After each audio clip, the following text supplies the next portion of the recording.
피에로 만초니의 예술가의 똥 작품을 보고 그 숨겨진 의미를 바로 알아낼 수 있는 사람이 얼마나 될까요?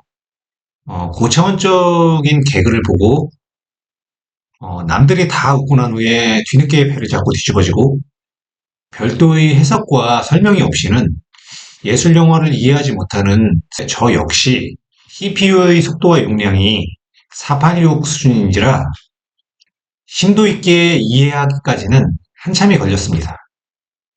많은 것들은 과대 해석과 의미 확대의 오류에 의해서 이미지가 부풀려지고 과대평가됩니다.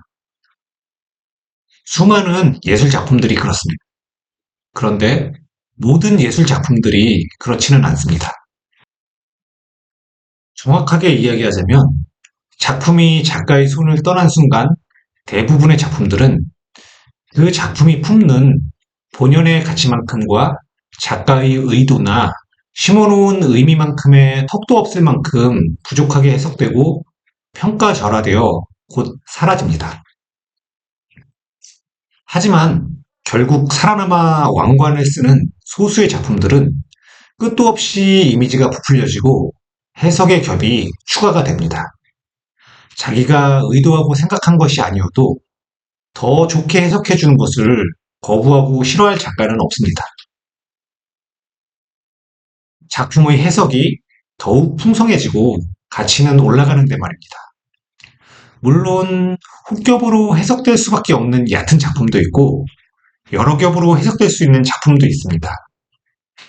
한정되지 않고 여러 겹으로 해석될 수 있는 여지를 작품에 넣는 것도 능력입니다. 그리고 운이 매우 좋으면 그 능력 훨씬 이상의 보상을 받습니다. 자본주의 사회에서 2배의 능력의 차이는 2배 내지는 20배의 수학 결과가 아니라 2000배 내지는 2만 배의 차이로 귀결되는 것처럼 말입니다. 그러다 보면 작품이 여러 층위로 해석되기 위해 그저 막연하고 무책임하고 모호한 별것도 없으면서 무언가 있는 척만 하는 메꿔핀 남발 작품들이 또 여기저기서 난무하기 마련입니다. 어쨌든 만초니의 작품 또한 유명세에 의해 가치가 더욱 부풀려지고 나처럼 호들갑 떨며 추켜 세우는 사람들에 의해 더 신격화되는 것은 아닌지 자문을 해봤습니다. 그런 것들이 전혀 없다고 할 수는 없습니다. 모든 대단한 것들은 어떤 임계점을 넘어서면 더욱 대단해지고 훨씬 더 강력해지는 이미지를 갖기 때문입니다.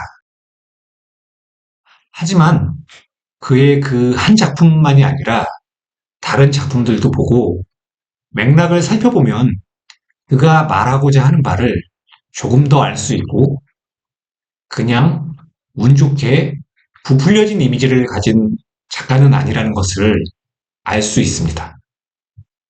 라인이라는 작품이 있습니다. 좁고 긴 종이에 선을 쭉 그어서 돌돌 마른 뒤에 그것을 불투명한 원통에 넣고 밀봉한 작품입니다. 상자 위에는 선의 길이, 날짜, 서명 등이 기재되어 있습니다. 예술가의 똥과 같은 내용의 작품으로서 그 전 단계에 했던 작품입니다. 소재만 바뀌었을 뿐 같은 이야기가 담긴 작업입니다. 눈에 보이는 선을 제시하고 선이라고 하는 작품과 보이지는 않지만 그것이 선이라고 하는 작품은 완전히 달라집니다. 믿음의 문제로 이전하기 때문입니다. 그 안에 정말로 선이 있는지 확인하기 위해서는 작품을 망가뜨려야 되고 그렇게 하면 더 이상 작품이 되지 못합니다. 물리적 실체가 중요한 것이 아니라 비물질적이고 비가시적인 관념과 개념이 중요하다는 것입니다. 그것을 다시 풀이하면 진실이 중요한 것이 아니라 이미지가 중요하다는 것입니다. 종교적 주장이나 종교적 설교를 하고 있는 것이 아니고 불편하고 감추어진 현실을 은유적으로 폭로하고 있는 것입니다. 저는 이 작품을 통해서 만초니의 예술가의 똥 작품을 깊이 이해했고 그 작품이 확대 해석되고 과대평가된 것은 아니라고 생각했습니다. 오히려 1단계 해석에서 그치고 제대로 된 해석까지 미치지 못하는 경우가 훨씬 더 많습니다. 만초니 작품에 대한 대부분의 소개와 설명은 그 단계에서 그칩니다. 사람들은 똥에 꽂히지만 중요한 것은 그것이 아닙니다. 오늘은 여기까지 하겠습니다. 그럼 이만.